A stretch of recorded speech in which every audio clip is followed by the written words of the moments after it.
భారత రాజ్యాంగ నిర్మాత డాక్టర్ బిఆర్ అంబేద్కర్ వర్ధంతి వేడుకలు చందుర్తి మండల కేంద్రంలో ఘనంగా నిర్వహించారు. అంబేద్కర్ విగ్రహానికి పూలమాలలు వేసి మాల మాదిగ సంఘాల ఆధ్వర్యంలో వర్ధంతి వేడుకలు నిర్వహించారు. మండలంలోని వివిధ గ్రామాల్లో అంబేద్కర్ విగ్రహాలకు పూలమాల వేసి ఘన నివాళులర్పించారు. చందుర్తి మండల నాయకులు మాట్లాడుతూ భారత రాజ్యాంగ నిర్మాత డాక్టర్ బిఆర్ అంబేద్కర్ గారి వర్ధంతి సందర్భంగా నివాళులర్పిస్తున్నారన్నారు. అణగారిన వర్గాల అభ్యున్నతి కోసం, ప్రజాస్వామిక హక్కుల కోసం తన జీవితాన్ని అంకితం చేసిన మహనీయుడు అంబేద్కర్. ఈ కార్యక్రమంలో చందుర్తి మండలం మాల మాదిగ యువజన సంఘాల అధ్యక్షులు, నాయకులు, యువకులు పాల్గొన్నారు.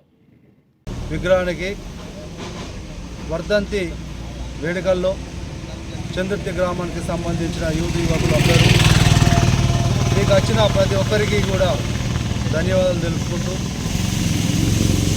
బిఆర్ అంబేద్కర్ గారు మనకు పెట్టిన పథకాలు కూడా ఎన్నో ఇవాళ ఒక బీసీ కానీ, ఎస్సీ కానీ, ఎస్టీలకు కానీ సంబంధించిన ఇవాళ ఒక జీవో రావడము, ఇవాళ మనం ఎంపీటీసీ లేకపోతే సర్పంచ్ వార్డు నెంబరు కావాలనంటే వారి దయవల్లనే ఈరోజు మనము ఈ రోడ్డు మీద ఉండి మనం మాట్లాడగలుగుతున్నాం. నిజంగా వారి వర్ధంతులు కానీ, జయంతులు కానీ అన్ని కుల సంఘాలకు సంబంధించి మనం అందరం ఎప్పుడు కానీ ప్రతి వర్ధంతి జయంతికి అందరం కలిసి చేయాలని నేను ఈ సందర్భంగా ఇక్కడికి వచ్చిన వారికి అందరికీ నా సూచన ఇవ్వడం జరుగుతుంది. ఇంకా రానున్న ముందు రోజుల్లో అందరం కలిసికట్టుగా ఉండి జయంతులు వర్ధంతులు బ్రహ్మాండంగా మనం చేయాలని ఈ సందర్భంగా నేను కోరుకుంటున్నాను. ఈరోజు డాక్టర్ బిఆర్ అంబేద్కర్ గారి 67వ వర్ధంతిని పురస్కరించుకొని ఎస్సీ ఇరు వర్గాల కుల సంఘాల నాయకులు అందరం కలిసి ఈరోజు అంబేద్కర్ గారికి పూలమాల వేయడం జరిగింది.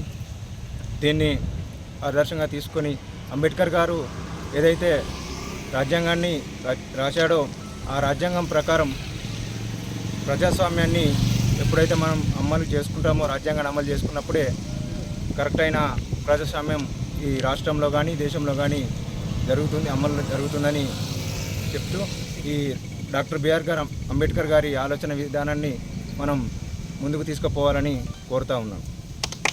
డాక్టర్ బిఆర్ అంబేద్కర్ గారి యొక్క వర్ధంతి సందర్భంగా ఈ రోజున చందుర్తి మండల కేంద్రంలో అంబేద్కర్ సంఘాలు, అలాగే చందుర్తికి సంబంధించినటువంటి మాల సంఘం, మాదిగ సంఘం అధ్యక్షులు, కార్యవర్గ సభ్యులు, అలాగే చందుర్తి మండల కేంద్రానికి చెందినటువంటి వివిధ హోదాలో ఉన్నటువంటి ప్రజాప్రతినిధులు, మాజీ ప్రజాప్రతినిధులు, సంఘ సభ్యులు అందరం కలిసి కూడా వారి విగ్రహానికి పూలమాలలు వేసి ఘనమైనటువంటి నివాళిని అర్పించడం జరిగింది.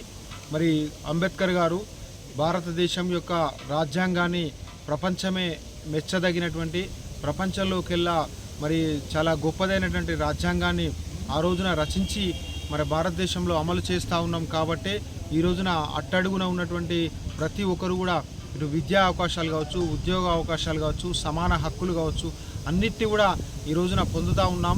ఈ రోజున 1947 తర్వాత భారతదేశంలో ఉన్నటువంటి అణగారిన వర్గాలందరూ కూడా అభివృద్ధి చెందారంటే వారు రాసినటువంటి రాజ్యాంగం ద్వారానే మనం అభివృద్ధి చెందినామని చెప్పక తప్పదు.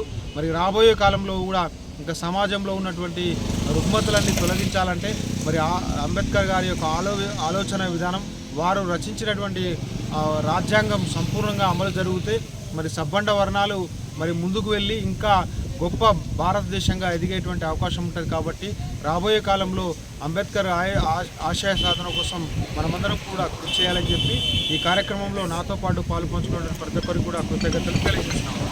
కేంద్రంలో డాక్టర్ బాబాసాహెబ్ అంబేద్కర్ గారి వర్ధంతి మాల సంఘం, అలాగే మాదిగ సంఘం, మండల కేంద్రానికి సంబంధించిన ప్రజాప్రతినిధులు, అలాగే యువజన సంఘాలు, యువకులు అందరి ఆధ్వర్యంలో వారికి విగ్రహానికి పూలమాల వేసి ఘనమైన నివాళులు అర్పించడం జరిగింది. నిజంగా మన డాక్టర్ అంబేద్కర్ గారు ప్రపంచంలో గొప్ప రాజ్యాంగాన్ని రచించి మనందరికీ ఇలా బడుగు బలైన వర్గాలకు సమాన హక్కుల కోసం రిజర్వేషన్స్ అయితేనేమి ఆయన రాజ్యాంగం రచించి మనకి ఇలా బడుగు బలైన వర్గాలకు రాజ్యాధికారం దిశలుగా మనకు హక్కులు కల్పించడానికి ఆయన అడుగుజాడల్లో మనం ఆయనను మర్చిపోకుండా యువకులందరూ ఆయన అడుగుజాడల్లో నడవాలని కోరుకుంటూ, నిజంగా ఓటు హక్కు అనేది మేము సర్పంచ్ అయినాం, అలాగే ఒక బ్యాక్వర్డ్ కమ్యూనిటీ నుంచి వెళ్ళి అలాగే ఎంపీటీసీలు కానీ, అలాగే ఎమ్మెల్యేలు చట్టసభలలో కానీ ఆయనే ఓటు హక్కు ద్వారా నిజంగా చేయలేవటం అంటే ఎవరు లావటరు అలాగే షార్ట్ కేసు ఓటు ఆయన రాజ్యాంగంలో రాయడం నిజంగా ఇది మన బడుగు బలహీన వర్గాలకు ఒక గొప్ప అవకాశం. దీన్ని మన యువత అంతా కూడా ఆయన అడుగుజాడల్లో నడిచి ఆయనను మర్చిపోకుండా ఆయన అడుగుజాడల్లో నడవాలని కోరుకుంటూ ఈ అవకాశం ఇచ్చిన యువజన సంఘాలకు అలాగే మా ప్రజాప్రతినిధులందరికీ ధన్యవాదాలు తెలియజేస్తాం.